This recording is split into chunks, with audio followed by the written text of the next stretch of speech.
Jaya Gopi Jana Vallabha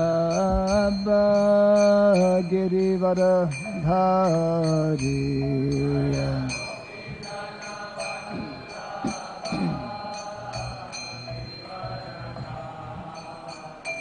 Jaya Gopi Jana Vallabha Girivara Dhari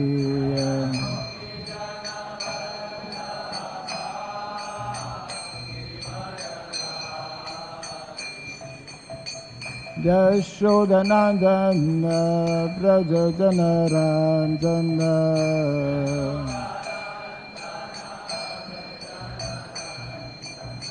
Yashodanandana Brajajana Ranjana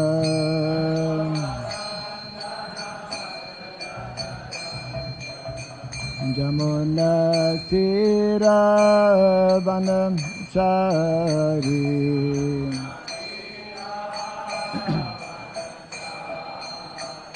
Jamuna Tira Vanachari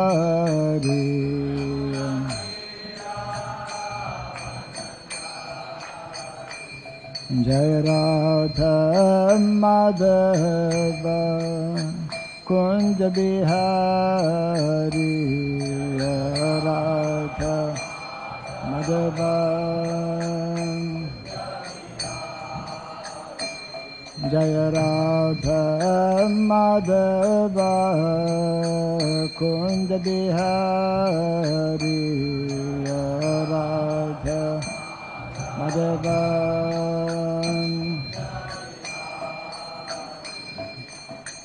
Gopi Jana Vallabha Girivara Dhari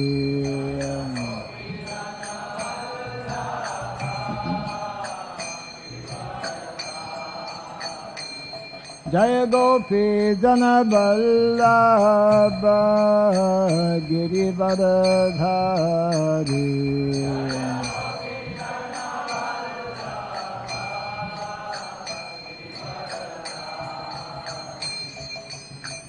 Yashodanandana Brajajana Ranjana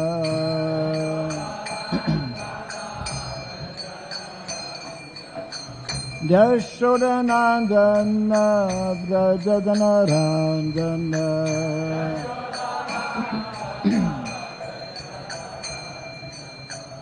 Jamuna Tira Vanachari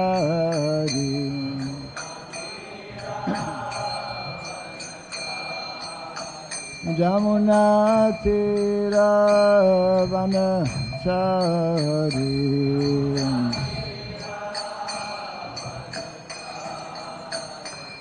Jai Radha Madhava Kunja Bihari Radha Madhava Jaya Radha Madhava Kunja Bihari Radha Madhava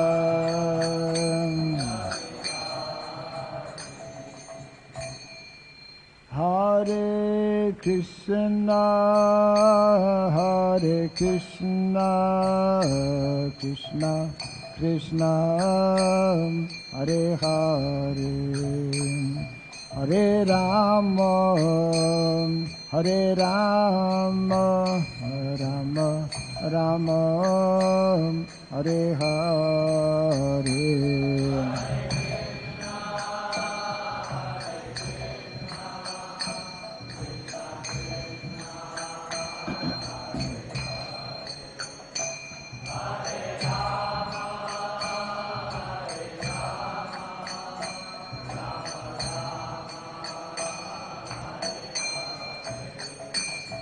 Hare Krishna, Hare Krishna, Krishna Krishna, Hare Hare, Hare Rama, Hare Rama, Rama Rama, Hare Hare.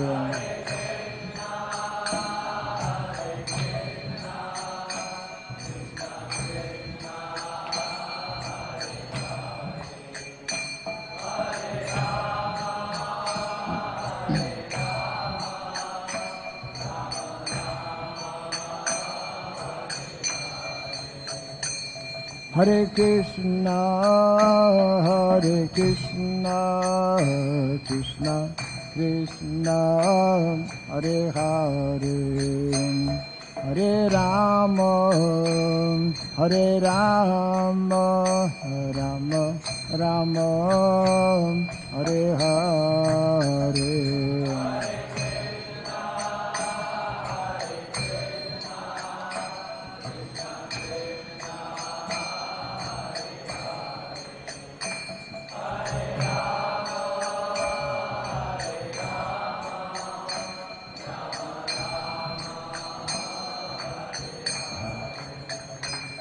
Hare Krishna, Hare Krishna, Krishna Krishna, Hare Hare, Hare Rama, Hare Rama, Rama Rama, Hare Hare.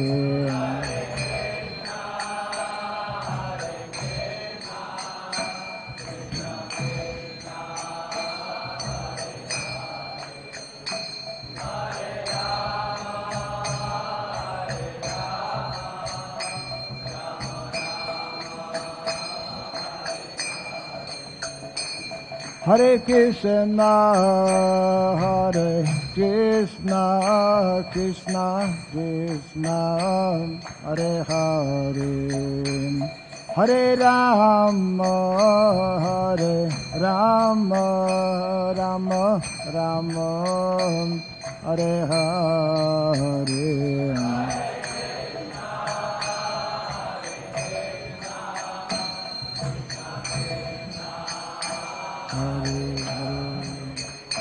Hare Rama, Hare Rama,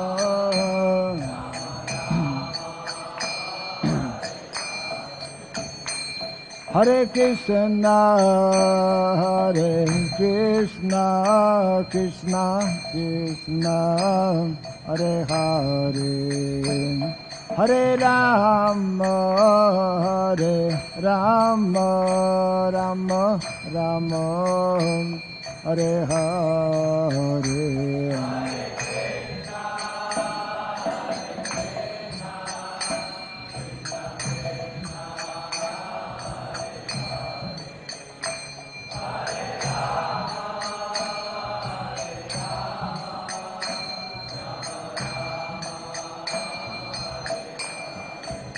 Hare Krishna, Hare Krishna, Krishna Krishna, Hare Hare, Hare Rama, Hare Rama, Rama Rama, Hare Hare.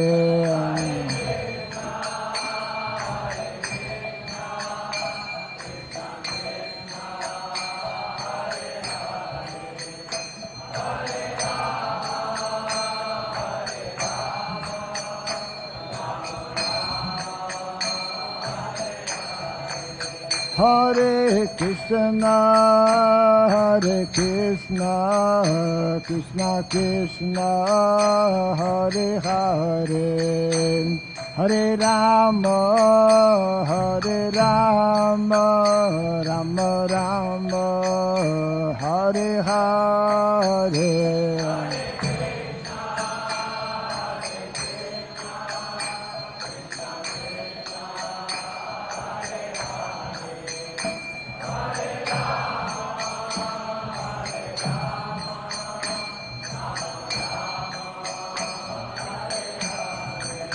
Hare Krishna, Hare Krishna, Krishna Krishna, Hare Hare, Hare Rama, Hare Rama, Rama Rama, Hare Hare.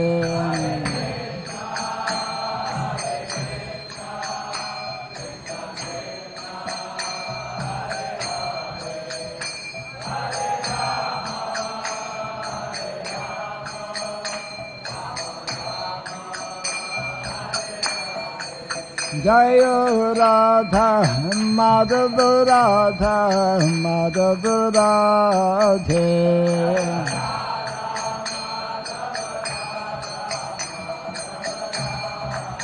Jaya Prabhupada Jaya Prabhupada Prabhupada Prabhupada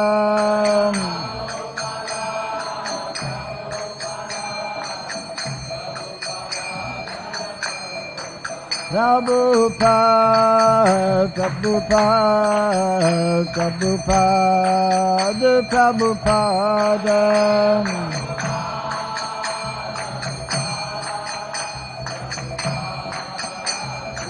Jaya, Jaya, Prabhupada, Prabhupada, Prabhupada, Prabhupada.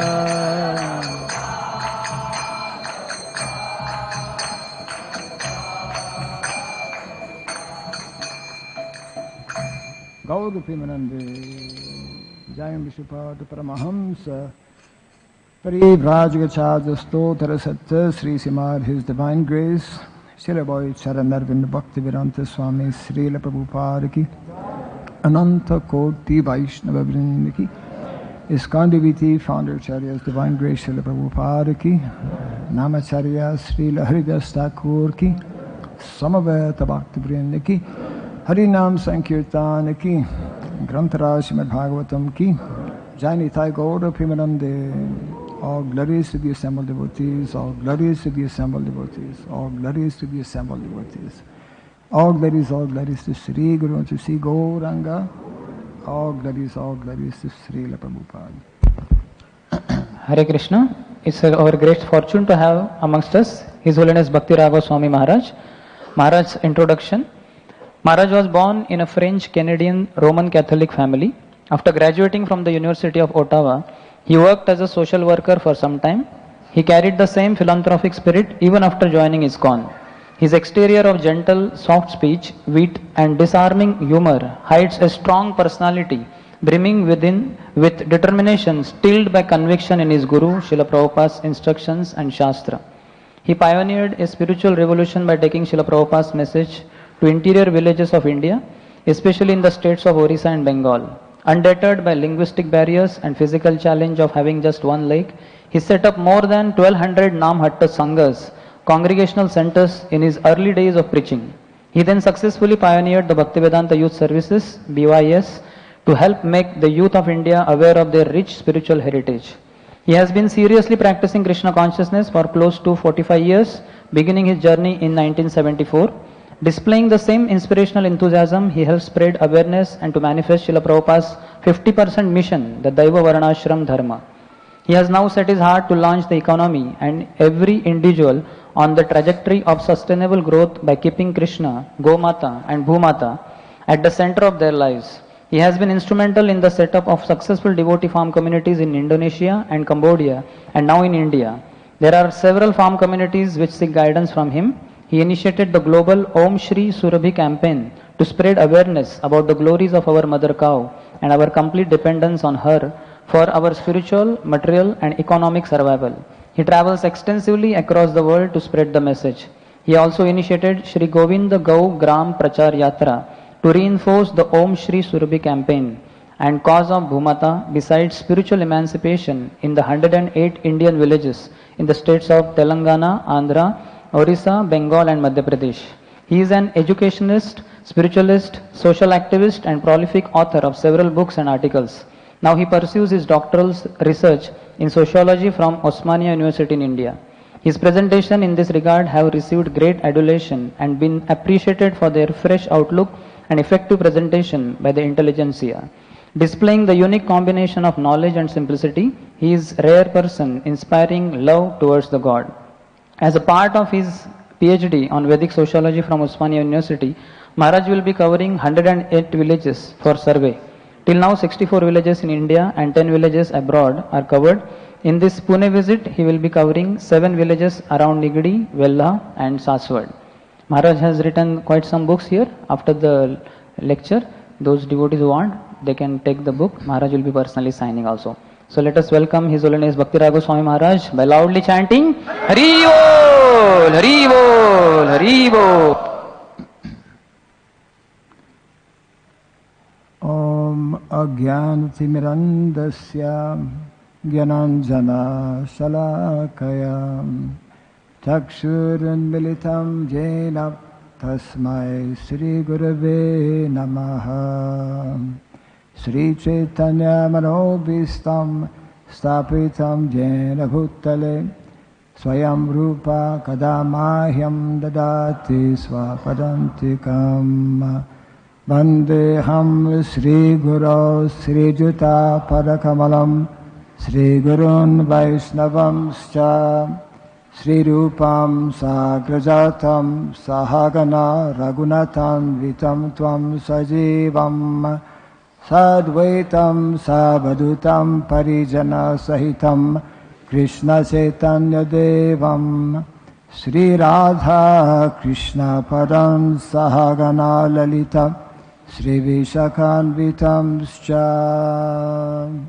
Hey Krishna Karuna Sindhu Dinabandhu Jagatpate Gopisha Gopika Kanta Radha Kanta Namostute Tapta Kansana Gaurangi Radhe Vrindavaneshwari Vrishabhanu Sute Devi Pranamami Hari Priye Vanchakalpa Tarubhyasya Kripa Sindhubhya Evacha Patitanam Pavanebhyo Vaishnavebhyo Namo Namaha Narayanam Namaskritya Naram Chaiva Narotamam Devim Saraswatim Vyasam Tato Jayam Mudirayat. Before reciting the Srimad Bhagavatam, which is our very means of conquest, let us first offer our respectful obeisances unto Narayana, the Supreme Personality of Godhead, unto Narayan Rishi, the Supremost Human Being, unto Mother Saraswati, the Goddess of Learning, and unto Srila Vyasadeva, the author. Nasta Prayesha Badreshu Nityam Bhagavata Sevaya Bhagavati Utamashloke Bhaktir Bhavati Naistiki.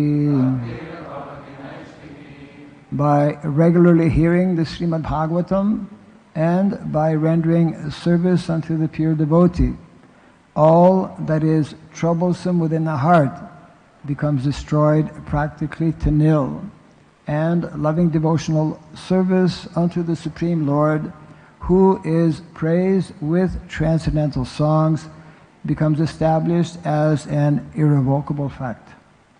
Idam Bhagavatam Nama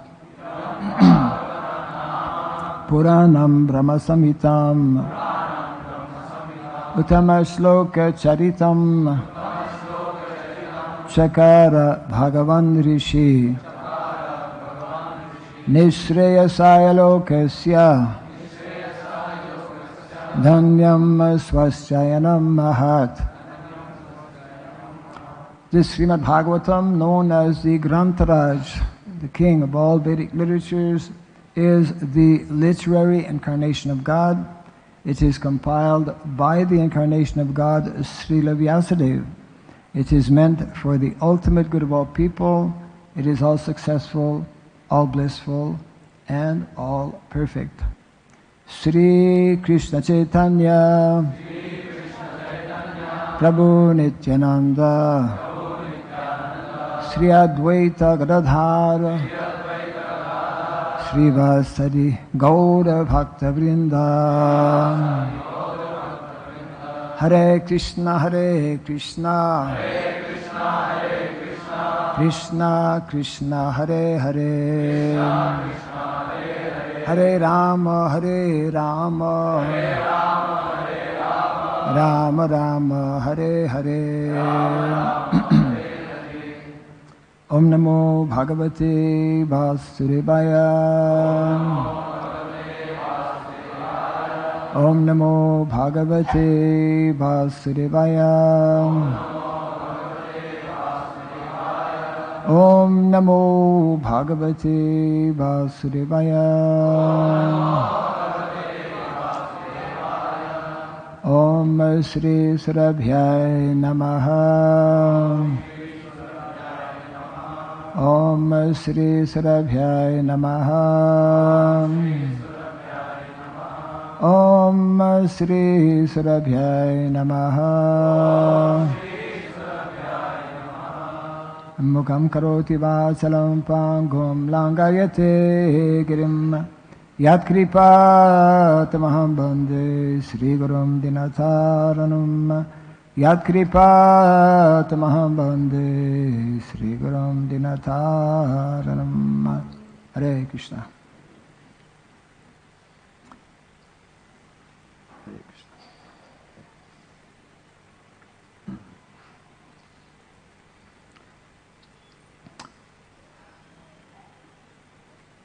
We'd like to welcome all of you who are attending the morning Bhagavatam class. Bhagavatam class is meant to be one of our most important activities of the day, every day. We have chosen one verse from the first canto of the Bhagavatam. Srila Prabhupada actually has explain that not knowing if I could complete the translation of the Bhagavatam, I have intentionally put everything, condensed everything in the first canto of the Bhagavatam. So the first canto of the Bhagavatam in many ways is complete, and we find many wonderful verses. We have chosen one verse which is on the board from the second chapter entitled Divinity and Divine Service. That's text number? Yes, okay. We're on the same page. Dharmaha Swanustitaha Pumsam Vishvakshena Pathasu Yaha Nutpadayat Yadi Ratim Srama Eva Ehi Kevalam Dharma Sanustita Pumsam Vishvakshena Kathasuya Nutpadayat Yadi Ratim Srama Eva Hi Kevalam Dharma Swanustita Pumsam Vishvakshena Kathasuya Nutpadayat Yadi Ratim Srama Eva Hi Kevalam Dharma Swanustita Pumsam Vishvakshena Kathasuya Nutpadayat Yadi Ratim Srama Eva Hi Kevalam.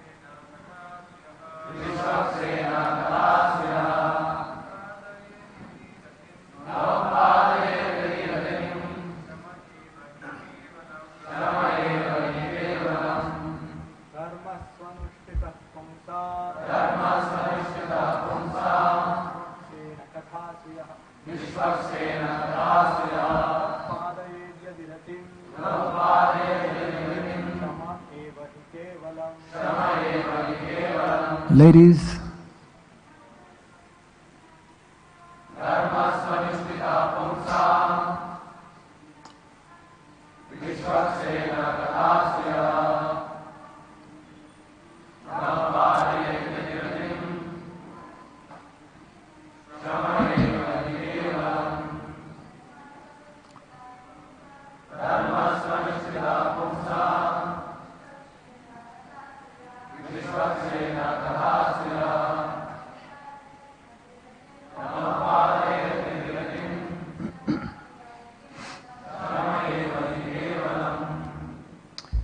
Dharma, occupation, swanustitaha, executed in terms of one's own position. Humsam, of humankind. Vishvaksena, the personality of Godhead. Plenary portion.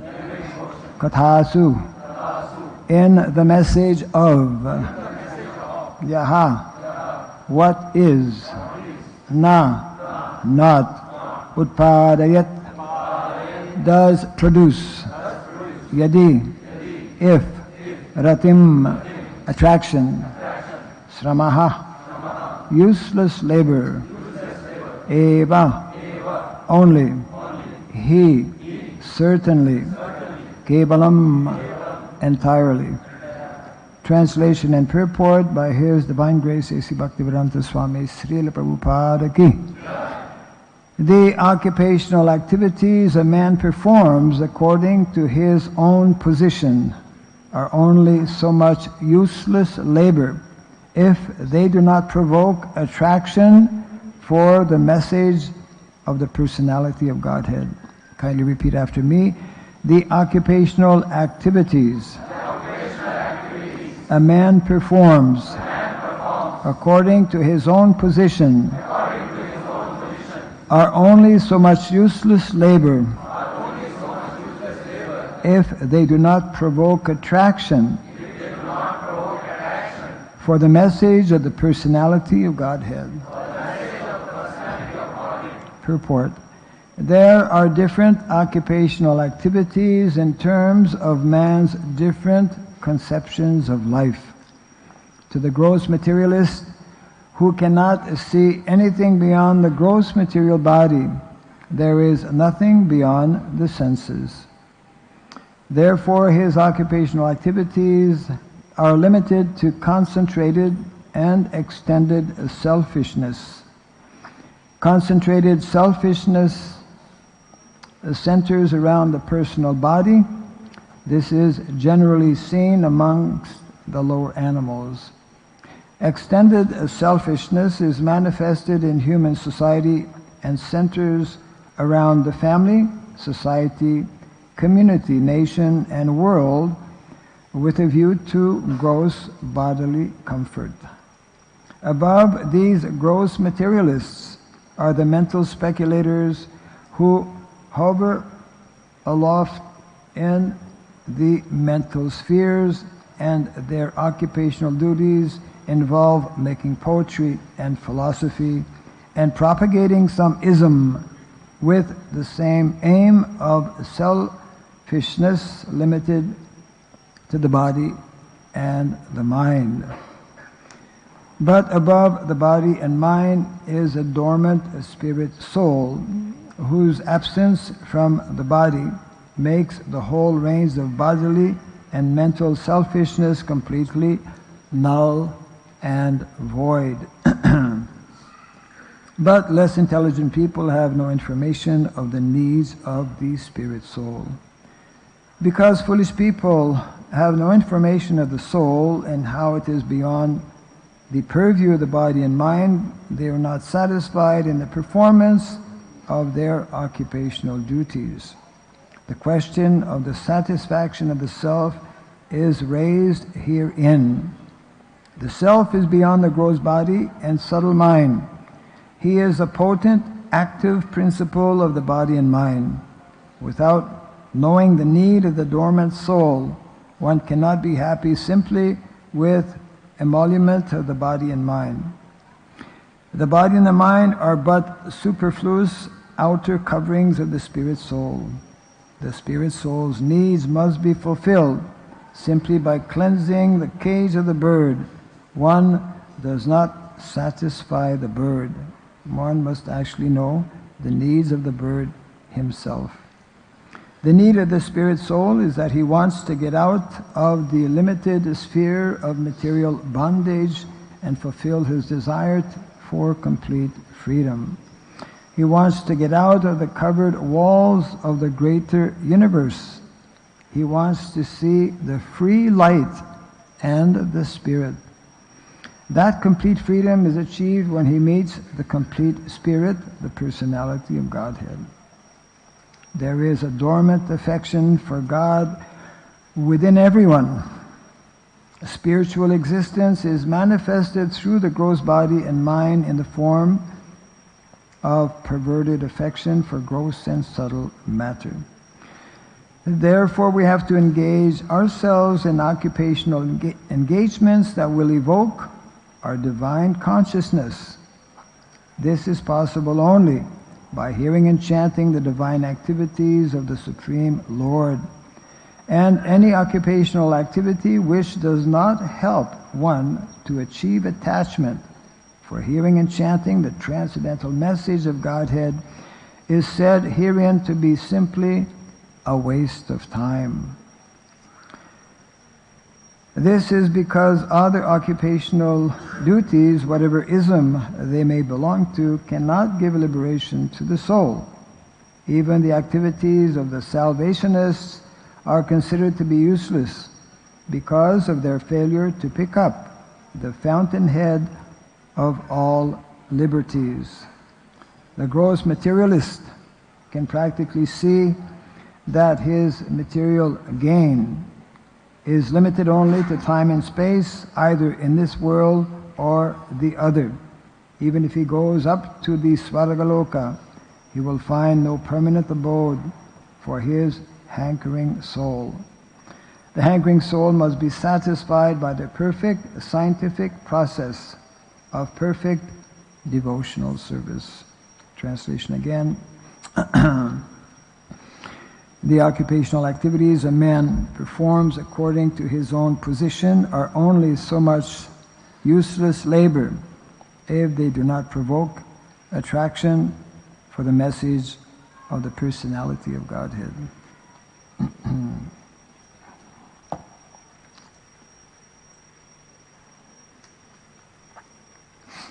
So this particular chapter, Divinity and Divine Nature, especially focuses on the primary goal of life and what is meant to be the primary activity, which of course is bhakti or devotional service. Here it is mentioning about occupational activities or occupational duties. Because we are here in the material world, we have to be engaged somehow or other.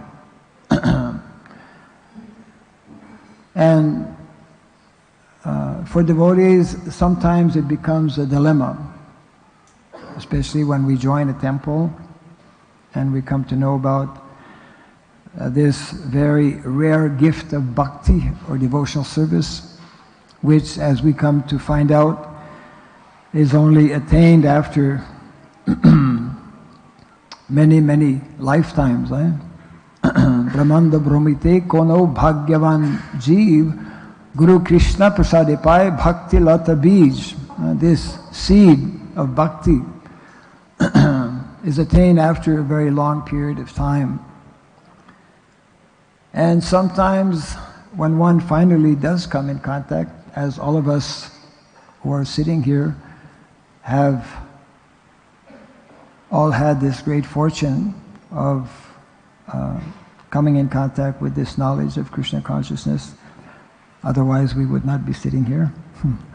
But sometimes, whether one is a full-time devotee or whether one is residing outside and a member of the congregation, the question of occupational duty comes up naturally, because not everyone can live in a temple.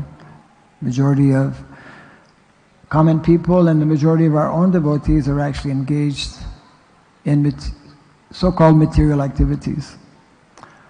So, very important for us to understand how the Vedic literatures are divided primarily into what is called Shruti and Smriti. And whereas Shruti are especially focused on the spiritual dimension, and Smriti speaking about various material sciences that are actually needed and important for us to be engaged in, both of these sections aim at the same goal. It means that even material activities are meant to be completely spiritualized. And therefore, for a devotee who has this understanding, for a devotee who learns to see things, to analyze things through the eyes of Shastra, Shastra Chakshu, as Prabhupada would explain, that actually nothing is material. So therefore, in the context of a somewhat controversial subject matter of Varnashrama, there are different understandings and opinions amongst devotees regarding whether this is actually necessary and whether this is possibly an activity that also keeps us more on the bodily platform as opposed to pure every member of our society to nicely understand what is Krishna's scheme or what is Krishna's plan, what are Krishna's different systems that he has introduced. He has created this material world, introducing various kinds of systems or plans. So, one of the less, actually, especially in Kali Yuga, when we read from the Bhagavatam, we see how from the very beginning, due to the cursing of the young boy, Sringi, Parikshit Maharaj was cursed to die within 7 days. And our Acharyas explained that actually from the very beginning of Kali Yuga, a kind of, we could say, animosity or rift was created between Brahmanas and Kshatriyas. And to this day, that rift remains, actually. However, when we properly understand how it is actually necessary for the overall organization of society to have some kind of organized arrangement which is actually ordained or created by the Supreme Lord. And therefore, especially these two natural leaders in society, the Brahmanas and the Kshatriyas. See, we have to recognize and understand that there are natural leaders in society that must be there in order for the essence of what is dharma. And the very first word of this verse is dharma. Dharma is meant to be our specialty as devotees. Actually, it is meant to be the main focus for everyone who has attained this human form of life, because only those in the human form can actually begin to understand about dharma. As nicely explained also by Srila Narada Muni in the 7th canto of the Bhagavatam, this study of dharma, this meditation about dharma, which is translated in many ways and sometimes as duties. Dharma means what is our duty. What is our spiritual duty, our primary spiritual duty. But dharma also what is our primary material duty, what is meant to be our natural material duty. Actually, we have both simultaneously. That is often not, we could say, properly understood. So this point, Narada Muni is nicely explaining. Dharma mulam hi bhagavan sarva vedamayo harihi smritam chat bidam rajan yena chatma prasidati. Smriti means to remember. So Narada Muni is nicely explaining to Yudhishthira Maharaj that actually anyone who wants to be advanced, anyone who wants to progress in spiritual life, to be advanced actually means to progress in spiritual life, should every day be trying to deepen one's understanding of what is dharma. And if we look at the world situation today, of course, vast majority of people have very little understanding of what is spiritual dharma, and also have practically no understanding of what is material dharma.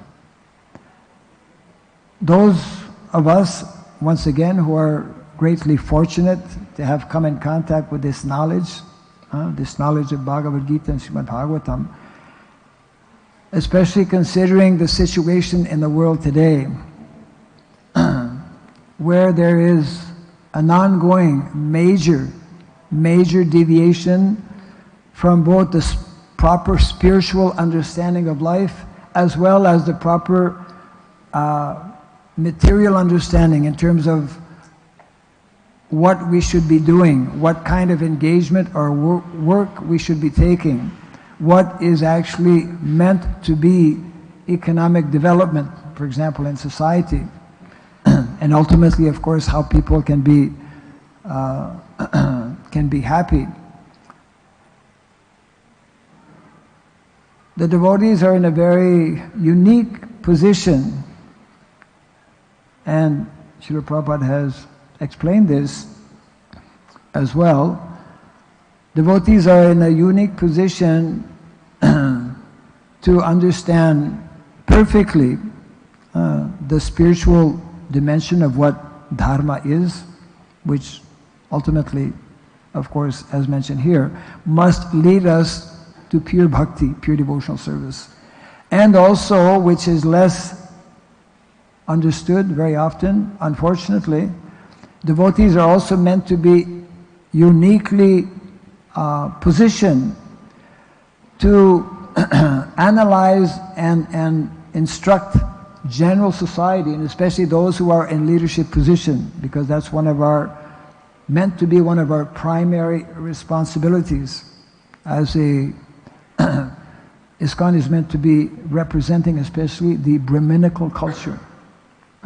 Brahmana means someone who is especially cultivating the science of Brahman, or the spiritual science, but also who is knowledgeable, must be knowledgeable about Krishna's material creation and how Krishna's material energy is meant to work, how we are meant to utilize Krishna's material energy.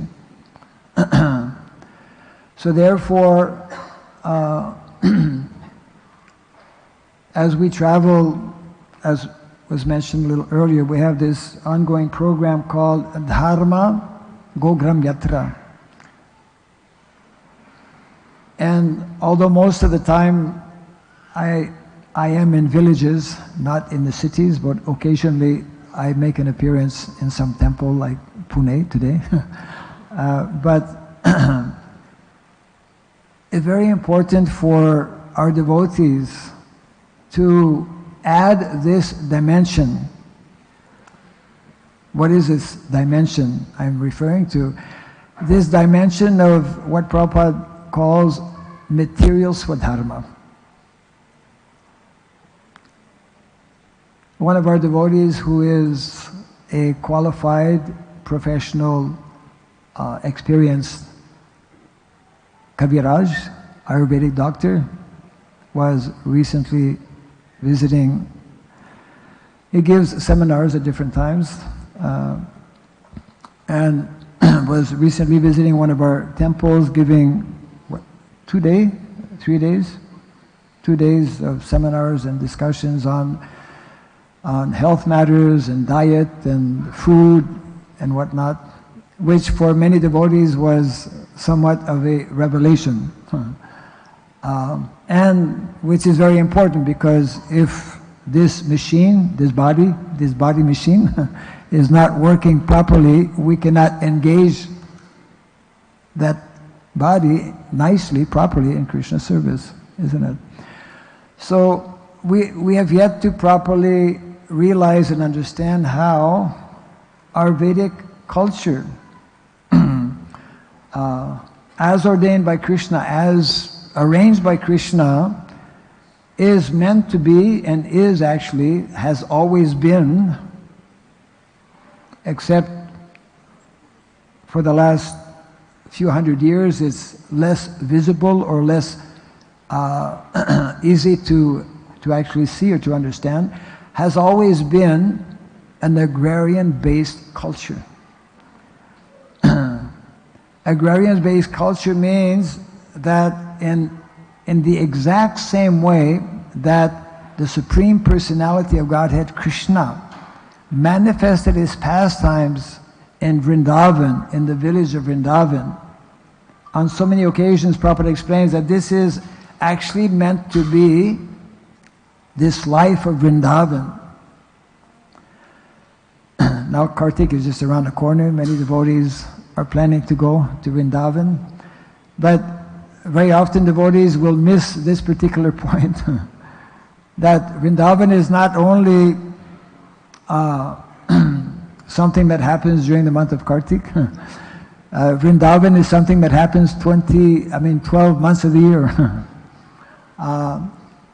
And so the lifestyle of the residents of Vrindavan, especially 5,000 years ago, and even here in more recently, in practically speaking all the villages of India, was focused on very simple activities in the context of agrarian life, means in the context of land, cows, and cultivation of Krishna consciousness. These three things: land, cows, and Krishna consciousness. This is actually Brahminical culture. And within that Brahminical culture, there must be natural divisions according to individuals' tendencies, aptitudes, abilities, etc. That's just the way Krishna has created this material world. And when we begin to understand this and connect all of this, of course, with Krishna, naturally, then everything begins to fall in place naturally. It is very much part of our mission, of Srila Prabhupada's mission, not only to teach people to take up the chanting of the holy name, which is of course basic, fundamental, and also the most important, but at the same time, Srila Prabhupada wanted us to instruct, not only to instruct, but also to show and demonstrate practically ourselves what is meant to be the ideal lifestyle. And that ideal lifestyle, which means what is meant to be our ideal occupation for the majority. Most of us, especially those who are living in temples, we don't think so much about occupation outside because we're fully engaged in devotional activities,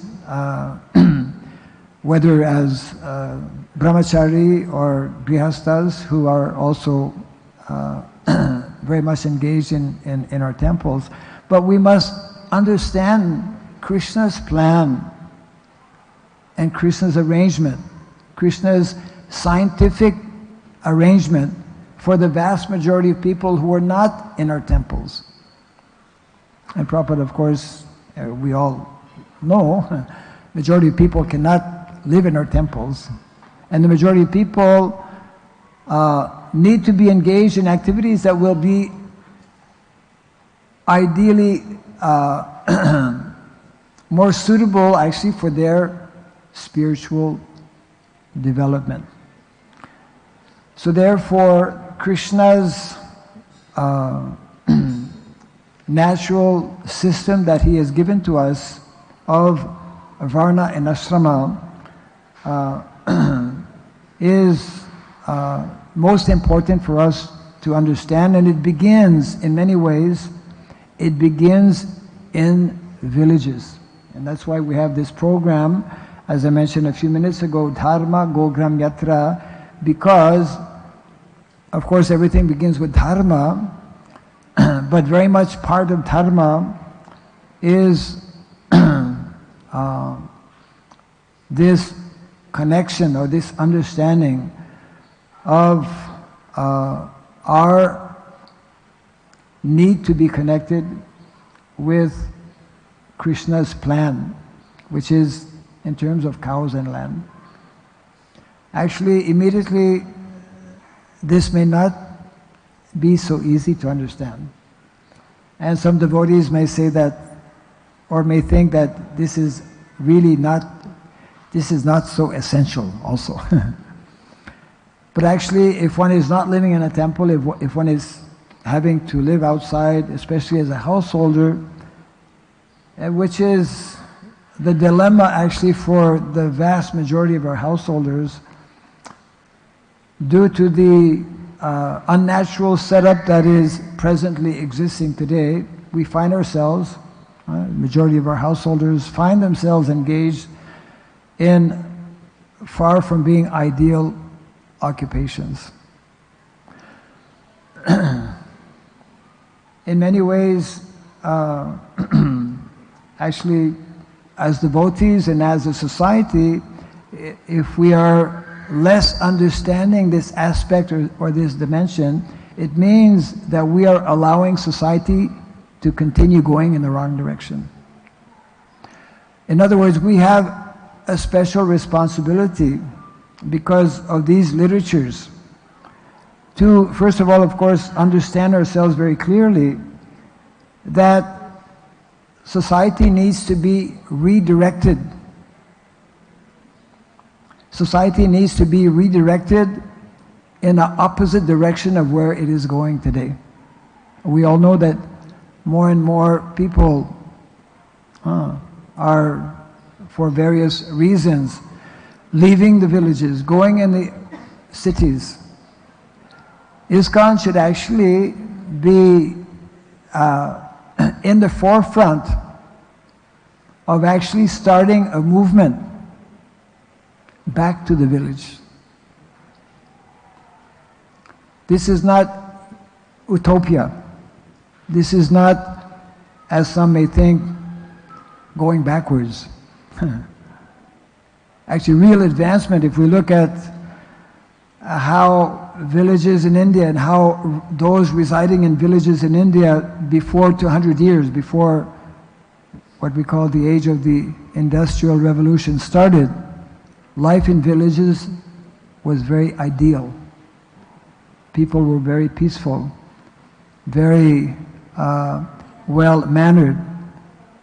There were no problems of intoxication. And people were meeting their various basic necessities of life. So, in our present context, now we are in the beginning of the 21st century, it is a very, very crucial dimension, and we cannot begin to understand this unless we physically ourselves start to go in the villages. And unfortunately, very few of our devotees are doing that. Very few of our temples are actually recognizing the need to actually go in the villages and see what is happening and provide the kind of direction that is needed.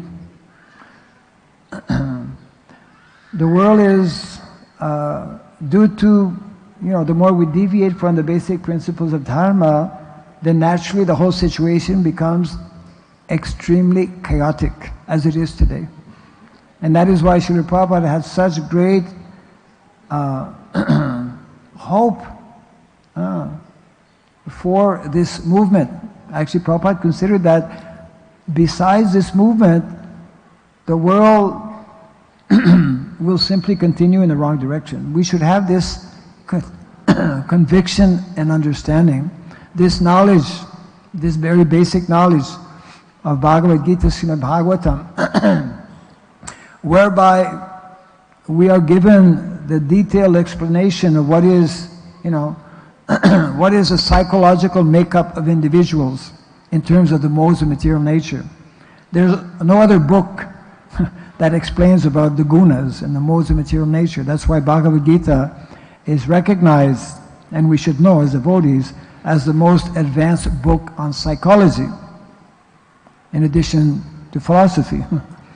So these literatures are very unique in that they give us the complete, many years ago before becoming a devotee, some of you may know this, the complete science of yoga, one book like that. But Bhagavad Gita actually and the Srimad Bhagavatam are those very rare books of knowledge that give us the complete knowledge in terms of spiritual dharma as well as material dharma. Therefore, we have this dual responsibility.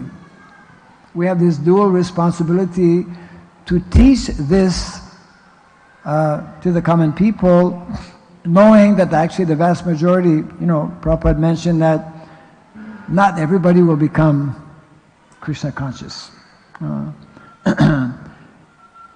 Even if only 5% of the population become Krishna conscious, it's sufficient actually to positively influence the rest of the world to start going in the right direction. You see. So we have these gifts, these literatures, which when we study them and discuss about them seriously and deeply, all that is needed actually to bring society back on the right path. That was one of the statements, a statement made by Srila Prabhupada, that one of the purposes of our Krishna consciousness movement is to bring a complete overhaul within society. A complete overhaul means changing things completely. And in the context of, let's say, occupation or lifestyle, it actually means, and this may seem like unthinkable or how it's possible to achieve, but it means actually reversing the present day trend of the ever increased urbanization, which is extremely destructive, and bringing people back, and ourselves, beginning with our own selves, with our own devotees who are not, let's say, engaged in full-time active preaching in our cities. The majority of other devotees should actually be facilitated in different ways to actually return to what is meant to be the more natural lifestyle.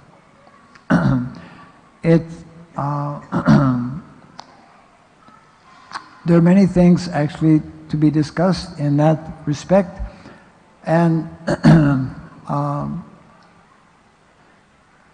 sometimes devotees will say, well, the more if we do that, then we will lose our focus about Krishna. But actually, what we hear from the Bhagavatam, we hear from Srila Prabhupada, is that when we simplify our lifestyle, we will actually increase our ability to think about Krishna. And all of our activities also will become, we could say, more authorized or recognized in that they will be in line with what Krishna has ordained or planned.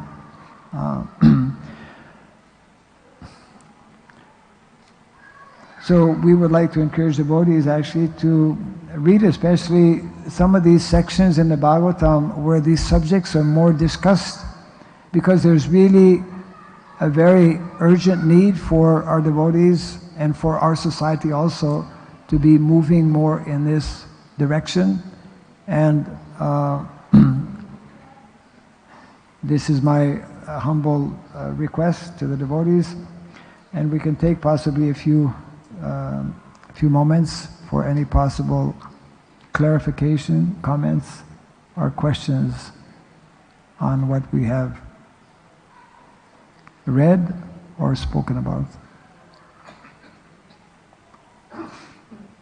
Yes, one question here. Yeah, mic is coming.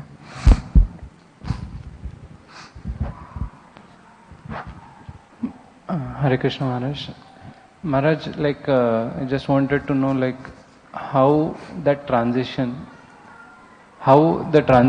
can happen, because when we say an agrarian lifestyle, it means you should have the skills as well. Yes. So without the skills, when we when we think of a city dweller, for him to take up, everything appears very logical. I understand. Got the question. Now, the answer is very simple. Most of our city dwellers have spent many years learning artificial ways of working. Why not spend some time learning natural ways of working? If we can learn artificial, unnatural things, we can more easily learn what is natural. Isn't it? And you'll be happier. So we are learning so many modern skills. Those modern skills are killing us and changing all the time also. People have to go for upgrading and upgrading. It used to be that people had one occupation, one profession for the whole life. Now, by the end of one's life, one will have so many occupations. We'll have to go back to school. We'll have to take courses, upgrading this and that, because everything is changing. And this is actually a disease. Prabhupada used to tell, you American boys and girls, you're always changing. Your disease is changing, You want to change all the time. We are especially upholding, we promote primarily no change, we're part of the no change philosophy. We read the same book every morning, Bhagavatam. We chant the holy name, the same mantra every day. We don't change because it's already perfect and complete. There's no need to change, to change. When we come to properly understand, this is a very important feature actually of the Vedic culture. The knowledge that is given and the means of occupation, they're not meant to change. This is actually a material disease which is all pervading in modern day society. So there is some initial effort, of course, needed, but the more we understand, the more we become convinced that actually this is according to Shastra, this is especially according to what our founder Acharya has explained and instructed us to do, then we should take up those instructions and do the needful. Any other? Yes, microphone can kindly.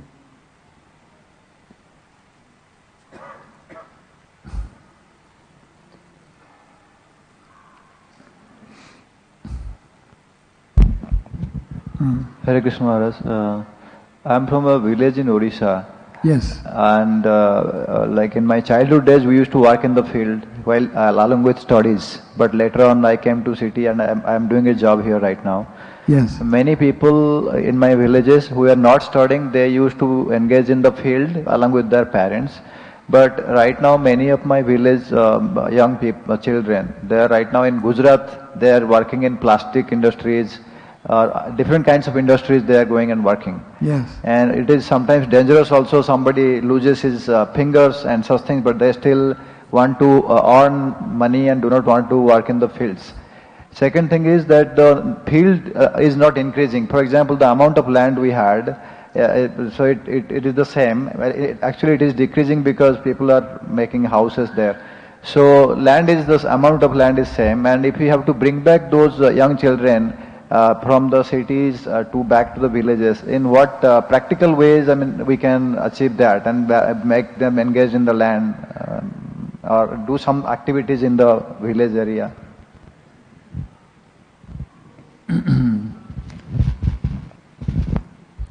Is it better to continue losing fingers and whatever else, and ultimately losing our soul by remaining in unnatural, working conditions? It is definitely a challenge. Very often this particular example is given. The population is increasing, but the amount of land is not increasing, remains the same, which is the point you're making. So the idea is that actually in terms of land, because we have a very bad system all over the world in terms of selling land and misusing land.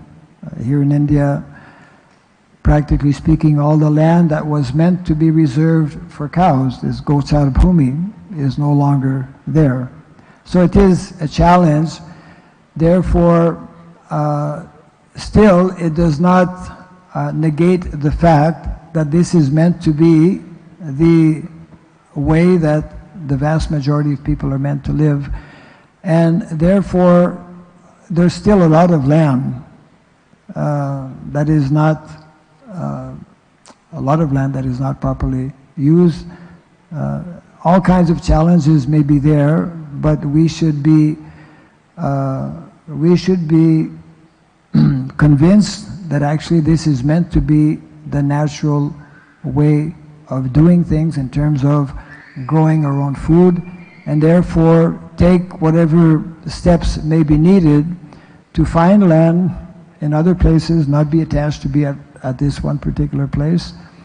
And ultimately, of course, those who are governing, those who are in leadership positions, they need to recognize, which at present they don't so much, so that adds to the difficulty that is there.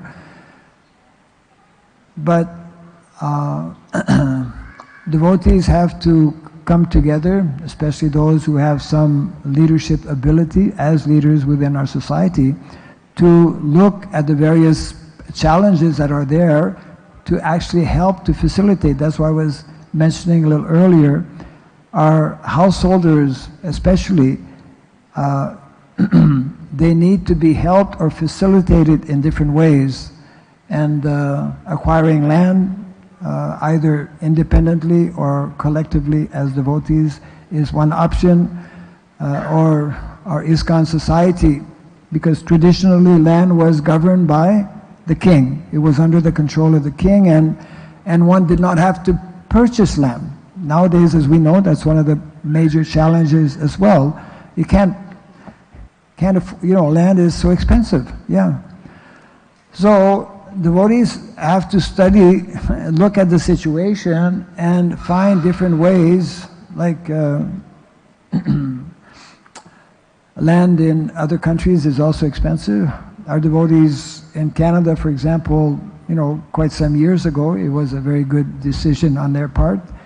They have, they have a large piece of land, like close to 2,000 acres of land. Australia also has 1,000 acres of land where they have possibility of developing, a large community. This should be, Prabhupada mentions there are two ways in which one can invest. Two ways to invest, best investment. One actually is in books, in transcendental books, not ordinary books. Transcendental literature is the other good investment Prabhupada mentioned is in land. And therefore, we should have started this quite some time back, but it's never too late. It's very important to, that's part of one way of doing it. Another way, of course, is going in some villages, which is happening to some extent, but needs to be taken up much more, and gradually introducing more Krishna consciousness so that people can utilize land that they already have in Krishna service. So we don't have all the answers to come together and to understand also to become more convinced about the need for doing that. Then I'm sure Krishna will give the needed intelligence to resolve whatever issues may be there. There are definitely problems. It is not at all obvious, but that is meant to be the standard. This is what is described in our Shastra, and we see how nowadays also a number of people who are not devotees, who don't have this knowledge, are automatically doing that, coming back to a more simple, natural way of living. Any other?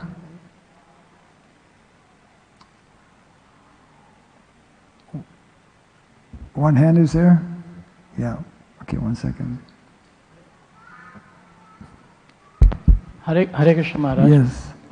Maharaj, we see we have a Guru Parampara system. So the lineage is Guru Parampara system is there. So we hear Yes. the message right from the beginning. Yes. But I see there are different leaders have different opinions on this. Some say we should immediately move. Some say it is not required. It is not important. So if we have a Parampara system, then how should I understand that moods can be different, but here the opinions are also different. So how should I understand this? We should especially try to understand the instructions given by our foremost representative of the Guru Parampara, who is Srila Prabhupada. Srila Prabhupada has given very clear instructions how this is essential. This is how to go about doing it. There may be differences of opinions, but the more we hear directly from our founder Acharya and from our present leaders in ISKCON, who, for example, passed a resolution just I believe a few years ago, stating in the resolution that 50% of Prabhupada's mission is yet to be fulfilled. So in other words, it is accepted also by the topmost leadership within our society. In terms of its application, it may vary from one leader or one person to another. But we should know that this is coming in Guru Parampara. How to apply it, then one has to take sufficient time to discuss and and apply accordingly. One last question maybe on this side. Where's the mic? Yeah.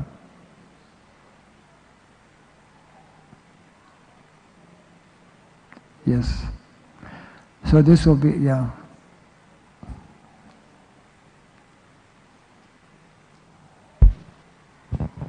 Hare Krishna Maharaj. Maharaj, thank you for a wonderful class where you discussed a few things which are generally not discussed in Bhagavatam classes. We are also very inspired to see your services as per instruction of Srila Prabhupada of developing this farm communities. My question is that because whenever farm communities are run, you are running an entirely parallel system. So in that all kinds of people are required from different tendencies like Kshatriyas, Brahmanas and Vaishyas, Shudras. So in farm communities, how people they come to know what are their tendencies, whether it happens gradually or there are some experts who guide them, or how this typical problem, because typically maybe people may like to lead, but all kinds of services are required. So, yeah. So your question is how to understand which services one is meant for.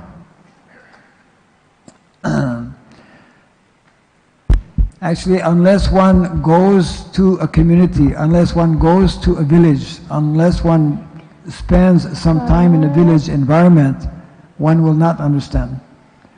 Simply by going there, that is one way that so many things we will come to know very easily.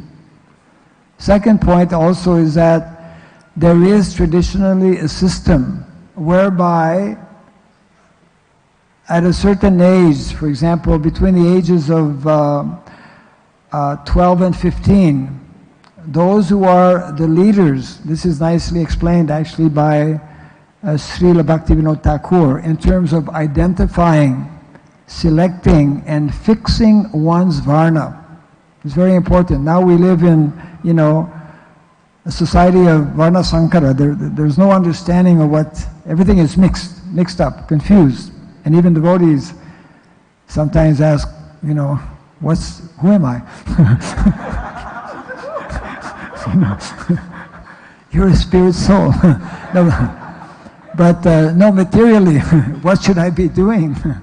So there's a nice system, very scientific system. There are 4 ways in which one actually can determine the varna of an individual. And this was traditionally done in villages. It was the responsibility, very high responsibility, very important responsibility for the brahmanas and the elders in the village to fix someone's varna before the age of 15 or within the age of 15, because without fixing the varna, we cannot understand what education that person will take, number 1, and then based on education, what occupation one should also take, and number 3, what ashram. That's why Prabhupada used to say, first is varna, then is ashram. So first is varna, it helps to determine what kind of education, either formal education or non-formal education. Most people actually are meant for non-formal education, which is in terms of manual skills. Very few are actually meant for what we call formal education, which is especially for brahmanas and kshatriyas. So this science is, in the cities, it cannot happen. Because the majority of people are not meant to be engaged in the cities. Actually, that's the point. Majority of people are meant to be engaged, and the majority of people are meant to live in a more natural environment of village. So initially, it means it requires people who have knowledge of the Shastra, means brahmanas, who will help individuals take up this particular work or service, etc., like that. It means also, what Prabhupada told us many, many years ago, we have to introduce Varnashram College. Varnashram College is that system whereby individuals can come to know about the whole concept of Varna and Ashrama.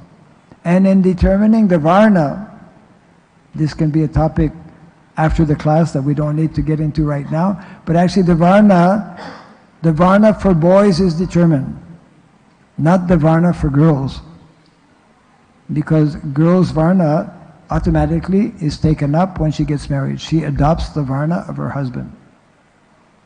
This, I don't want to open a whole chapter here, but it means unless we have qualified, what does it mean to be a Brahmana? Brahmana is not only someone who knows about spiritual subject matters.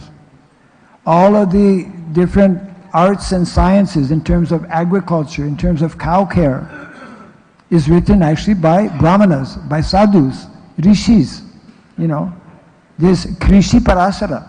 Krishi Parasara is the science of Vedic agriculture, written by Parasara Muni. All, Vrikshayurveda, the science of trees and plants, these are written by great sages, Brahmanas. So Brahmanas need to also expand their knowledge to different material sciences to facilitate individuals to live in as simple life as possible, in as much harmony as possible with nature.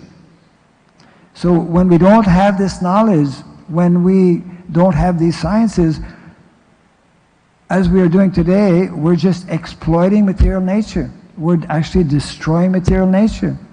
33% of the natural resources on the planet have been destroyed, used up in the last 20 to 30 years. 33%. We are destroying the natural habitat of so many different species. We are not understanding to what extent our modern industrialized civilization is destroying. We are a destroying civilization. Every single day between 150 and 200 different species, whether it is animals, aquatics, insects, 200 species every day are becoming extinct on the planet.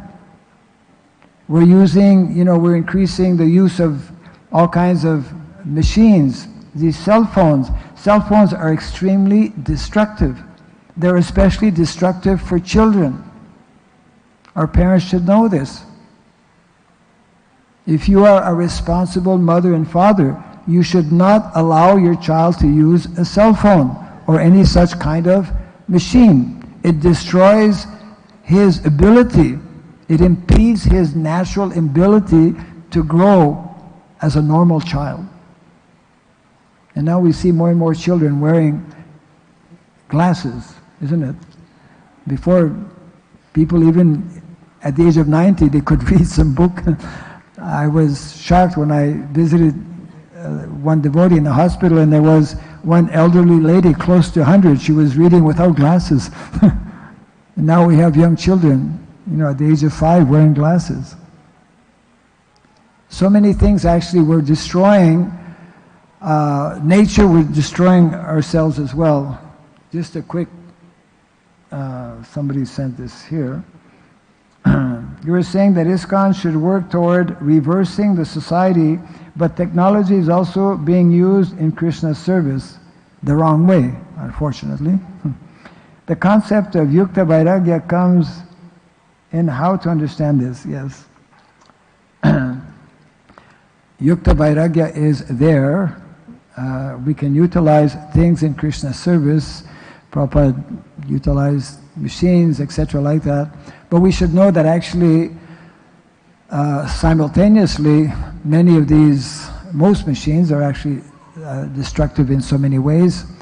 And therefore, Prabhupada did make the statement, we can use these machines, but we're not going to waste our time making them.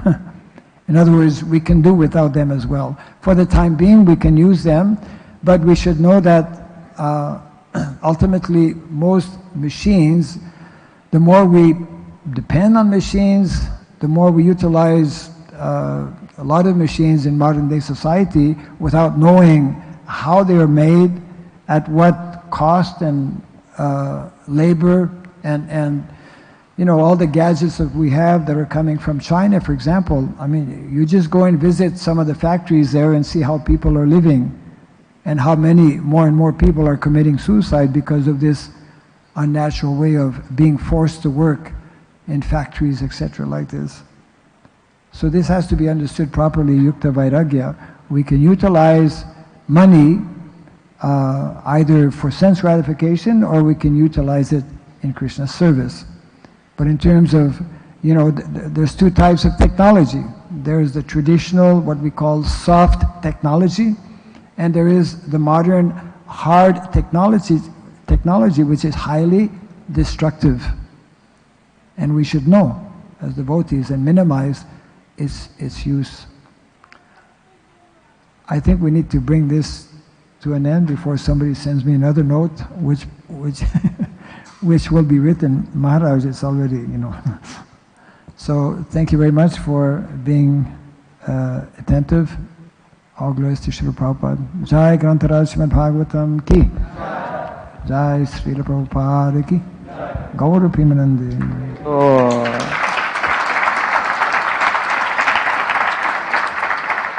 Hare Krishna, let us thank Maharaj for such a wonderful class. And as he emphasized, we need to visit villages. Then we can know more and more. Yesterday only evening I was in the village. I reached at 7:30, just 17 kilometers from here, Gaurdara village. So I said I can begin the class. They said no, the milk has to be, the cows have to be milked. So the villagers will not come. You can begin at 8. So not only visiting villages, but some devotees also have to stay in villages. So we have our farm community in Vella, Gokul Dham, many places. So devotees can visit there. So it will be very nice. So that we can learn very nicely all this. Otherwise, we get so much into machines and we become mechanical. And then many devotees ask, my chanting is very mechanical. Because how many machines we have. Got it. So let us thank Maharaj for his wonderful presentation by loudly chanting Hari Bol, Hari Bol, Hari Bol. So Maharaj, okay, so there is prasadam for all the devotees, and there are many books authored by Maharaj. So they are here. Those devotees who wish could take them, and Maharaj will be personally signing also. Hare Krishna, yes.